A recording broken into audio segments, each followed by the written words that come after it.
রাজনৈতিক টানাপোড়েনে বোলপুরের বাসুদেব দাস বাউল রবিবার তার বাড়িতে মধ্যাহ্নভোজ সারেন অমিত শাহ।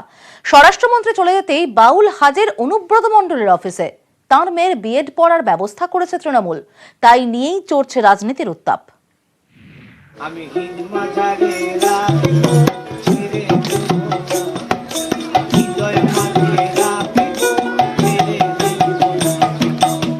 রবিবারই বোলপুরে বাউলের ঘরে পাত পড়েছিল খোদ দেশের কেন্দ্রীয় স্বরাষ্ট্রমন্ত্রী অমিত শাহ। মাটির দাওয়ায় ভিভিআইপি অতিথিকে গানও শোনান বাসুদেব বাউল।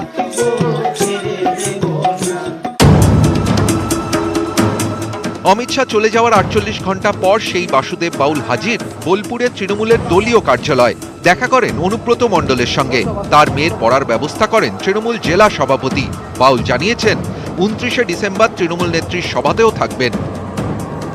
আমি ভেবেছিলাম উনি আমার সঙ্গে কিছু বলবেন, বললে আমি আমার দুঃখের কথাটা বলতাম, কিন্তু উনি আমাকে সেই সুযোগটাই দিলেন না। অন্তত কিছু না হলে মেয়েটার জন্য আমি বলবো যে আমার মেয়েটাকে একটু দেখুন, যদি একটা কিছু হয়।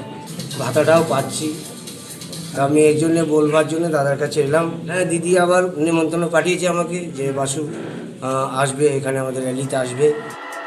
বাসুদেব বাউলকে ঘিরেই এখন উত্তপ্ত রাজনীতি। চাপানুতরে চড়ছে পারদ। গত 10 বছরে বাউলের কথা মনে পড়েনি রাজ্যের। অমিত শাহ মধ্যাহ্নভোজ করে যাওয়ার পরই মনে পড়ল সোশ্যাল মিডিয়ায় কটাক্ষ বিজেপি নেতা অনুপম হাজরার। তার প্রতি হঠাৎ করে বীরভূম জেলার তৃণমূল সভাপতি এত সদয় হয়ে গেলেন, তার চাকরি বাকরির খবর নিলেন, তার পড়াশোনার দায়িত্ব নিলেন। তাহলে এই 10 বছর কি করছিলেন?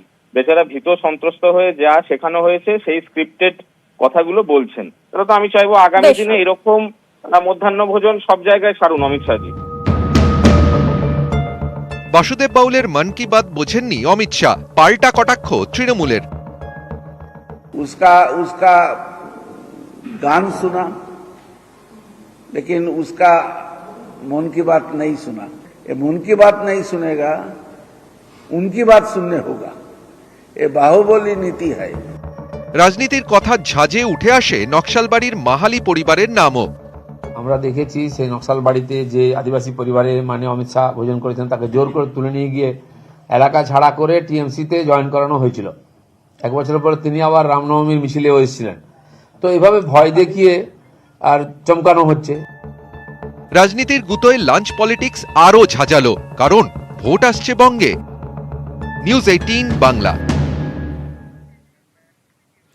ভুয়ো ভোটার নিয়ে জনস্বার্থ মামলা। সুপ্রিম কোর্টে জনস্বার্থ মামলা দায়ের করলেন এক আইনজীবী।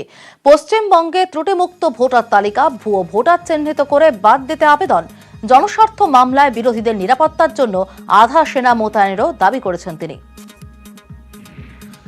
নিরাপত্তা দিতে ব্যর্থ রাজ্য সরকার, ভয় দেখিয়ে বিজেপিকে ঠেকানো যাবে না, দাবি বিজেপি মুখপাত্র শ্রমিক ভট্টাচার্যের।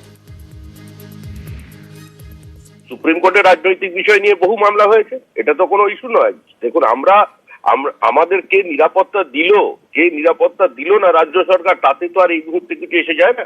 রাজ্য সরকার নিরাপত্তা দিতে বিরোধী নেতাদের ব্যর্থ, এবং তার অর্থ যদি এই হয় যে সুপ্রিম কোর্ট কোনো এখতিয়ার নেই বা সেটা তো করবে যে কিছুই দেয়া হলো না, তারপরে বিজেপি ময়দান থেকে সরে যাবে, উনি তো বলছেন এসব ভয়ের কোনো প্রশ্ন নেই।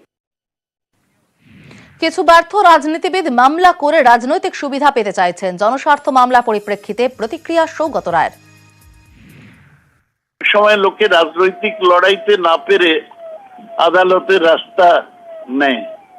আমার মনে হয় যে এরকম কিছু ব্যর্থ রাজনীতিবিদই এই মামলা করেছে।